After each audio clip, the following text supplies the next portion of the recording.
உங்கள் அனைவருக்கும் இனிய காலை வணக்கம். இந்த இனிமையான காலை பொழுதில் மீண்டும் திறனவின் காலை உதயம் நிகழ்ச்சியூடாக இன்றும் உங்களை சந்திப்பதில் மிக்க மகிழ்ச்சி. இன்று 20ஆம் திகதி ஜூலை மாதம் 2011ஆம் ஆண்டு புதன்கிழமை. முதலில் இன்றைய நற்சிந்தனையை பார்ப்போம். வெண்ணையை உருக்கும் அதே கதிரவன் தான் களிமண்ணையும் இருக்கச் செய்கிறான் என்பதே இன்றைய நற்சிந்தனையாக அமைந்திருக்கிறது.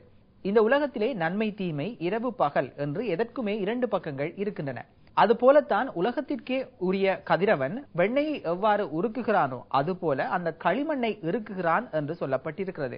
வாழ்க்கையிலே இன்ப துன்பம் எப்போது வரும் என்று எவருக்கும் தெரியாது. அதுபோலத்தான் வாழ்க்கையிலே எந்த சமயத்தில் என்ன நடக்கும் என்பதும் எங்களுக்கு தெரியாது. அதுபோலத்தான் உலகத்திலே வாழ்கின்ற எங்கள் அனைவருக்கும் அடுத்து என்ன நடக்கும் என்பது தெரியாது. அது அத்தனையும் இறைவனிடமே காணப்படும் விடயங்கள் என்று சொல்லிக்கொண்டு திறன பேசும் என பகுதியோடு இணைந்து கொள்வோம்.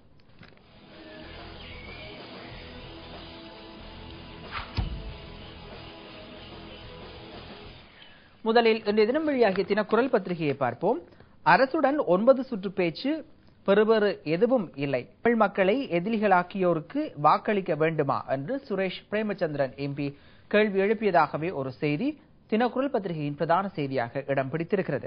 வடக்கில் தேர்தல் நீதியாக இடம்பெறாவிடின் தமிழ் மக்களும் சர்வதேச சமூகமும் நிராகரிப்பர் சுட்டிக்காட்டுகிறது தேசிய சமாதான பேரவை என்ற செய்தியும் தினக்குரல் பத்திரிகையில் பிரதான செய்தியாக இடம் பிடித்திருக்கிறது. இனி வீரகேசரி பத்திரிகையை பார்ப்போம். வீரகேசரி பத்திரிகையின் பிரதான தலைப்புச் செய்தியாக நேர்மையற்ற முறையிலாவது தேர்தலை வெற்றி கொள்வதற்கு அரசாங்கம் முயற்சி செய்வதாக சம்பந்தன் எம்பி தெரிவித்த ஒரு செய்தியே வீரகேசரி பத்திரிகையின் பிரதான தலைப்புச் செய்தி. இறைமையை பிரயோகிக்கும் வகையில் வாக்களிக்குமாறும் அவர் கோரிக்கை விடுத்ததாக அந்த செய்தி காணப்படுகிறது. பிரச்சாரங்கள் இன்று நள்ளிரவுடன் நிறைவு. யாழ்ப்பாணம் கிளிநொச்சியில் இறுதி பிரசார நடவடிக்கைகளில் கட்சிகள் தீவிரமாக ஈடுபட்டிருப்பதாகவும் ஒரு செய்தி கட்டமிடப்பட்ட செய்தியாக வீரகேசரி பத்திரிகையின் முற்பக்கத்தில் பிரசுரிக்கப்பட்டிருக்கிறது. இனி இன்றைய தினம் வெளியாகிய சுடரொளி பத்திரிகையை பார்ப்போம். வேட்டி பட்டுச்சேலை தென்னம்பிள்ளைகளை வழங்குவது அப்பட்டமான தேர்தல் சட்ட மீறல், அரசு மீது சுரேஷ் பிரேமச்சந்திரன் எம்பி குற்றம் சாட்டியதாகவே சுடரொளி பத்திரிகை தனது பிரதான தலைப்புச் செய்தியை பிரசுரித்திருக்கிறது. யுத்தத்தால் பாதிக்கப்பட்ட மக்களுக்கு இன்று விளையாட்டு அரங்கா தேவை என்று ரணில் விக்ரமசிங்க அரசை நோக்கி எழுப்பிய கேள்வி ஒன்றும் காணப்படுகிறது. ஹெஜிங் உடன்படிக்கை தொடர்பாக சபையில் வாத பிரதிவாதங்கள் இடம்பெற்றதாகவும் வடக்கில் சுதந்திரமாக நியாயமாக தேர்தல் நடைபெறும் சூழ்நிலை இல்லை என்று ஐக்கிய தேசிய கட்சி தெரிவித்த ஒரு செய்தியும் பிரதான செய்தியாக சுடரொளி பத்திரிகையிலே பிரசுரிக்கப்பட்டிருக்கிறது. அமெரிக்கா காங்கிரஸில் சேனல் 4 திரைப்படம். குடும்ப பாரத்தை சுமக்குகின்றனர் பள்ளி செல்ல வேண்டிய சிறுவர்கள், தந்தை மீண்டும் கைதாகி தடுப்பு முகாமில். இலங்கை இந்திய மீனவர்கள் சுமூகமான முறையில் தொழில் செய்வது குறித்து பேச்சு, நிரூபமா ராவ் தெரிவித்திருக்கிறார். தமிழ் அரசியல் கைதிகளின் போராட்டத்தை லெமன் பஃப் என்று கொச்சைப்படுத்துவதா நாம் இலங்கையர் அமைப்பு காட்டம்.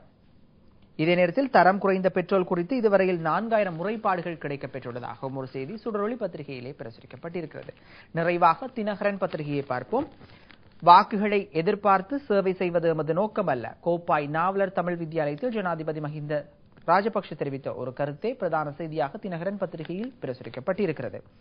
வடக்கு மக்களின் உரிமைகளை குழி தோண்டி புதைத்தது ஐக்கிய தேசிய கட்சியே என்று அமைச்சர் டாஸ் அழகப்பெரும குற்றம் சாட்டியிருக்கிறார்.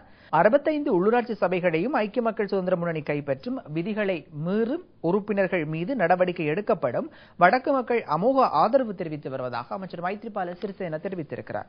வடபகுதி மக்களை சூழ்ந்த கருமேகங்கள் கலைந்து செல்லும் காலப்பகுதியாக இப்பகுதி காணப்படுவதாக அமைச்சர் பாசில் ராஜபக்ஷ தெரிவித்திருக்கிறார். கிளிநொச்சியில் விமான ஓடுபாதை திறந்து வைப்பு, Y12 ரக விமானம் சுபவேளையில் தரையிறக்கம் செய்யப்பட்டதாகவும் ஒரு செய்தி காணப்படுகிறது. அனைவரும் ஒன்றிணைந்து செயற்படும் காலம் உருவாகியுள்ளது என்று பாராளுமன்ற உறுப்பினரும் பாராளுமன்ற குழுக்களின் பிரதி தலைவருமான முருகேசு சந்திரகுமார் தெரிவித்ததாகவும் ஒரு செய்தி காணப்படுகிறது. வடபகுதி மக்கள் ஜனாதிபதி மீது நம்பிக்கை, துரித அபிவிருத்தியை முன்னெடுப்புகளுக்கு வரவேற்பு தெரிவித்ததாகவும் ஒரு கட்டமிடப்பட்ட செய்தி தினகரன் பத்திரிகையில் பிரசுரிக்கப்பட்டிருக்கிறது. நாடெங்கிலும் விபத்துக்கள் அதிகரிப்பு, நாளொன்றுக்கு 100 விபத்துக்கள், 4 மணி நேரத்திற்கு ஒருவர் உயிரிழப்பதாகவும் ஒரு செய்தி போலீசாரை மேற்கோட்காட்டி பிரசுரிக்கப்பட்ட ஒரு செய்தி தினகரன் பத்திரிகையில் இறுதிச் செய்தியாக பிரசுரிக்கப்பட்டிருக்கிறது. அந்த தகவலோடு எமது திறனவின் காலை உதயம் நிகழ்ச்சி நாம் நிறைவு செய்து கொள்கின்றோம். சிங்கள மற்றும் ஆங்கில செய்திகளை உடனுக்குடன் தெரிந்து கொள்ள www.adutherna.lk பார்வையிடுங்கள். வணக்கம்.